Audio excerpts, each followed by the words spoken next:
If your Stripe webhook isn't working, it can stop important events like payments, refunds, or subscription updates from reaching your server.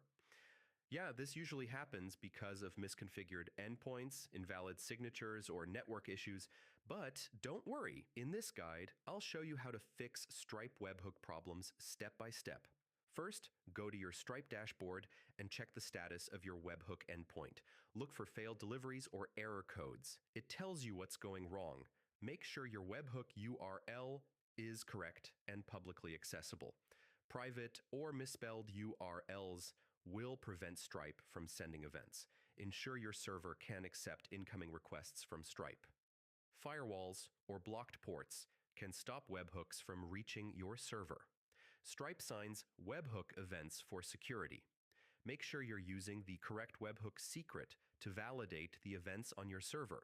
Stripe allows you to retry failed webhook events. This can resend any missed events without needing new actions. If webhooks still aren't working after all checks, contact Stripe support. They can review logs and help fix delivery issues. And that's it. Following these steps usually fixes Stripe webhook problems, so your events are delivered reliably. If this helped you out, feel free to like the video and check out the channel for more Stripe troubleshooting tutorials.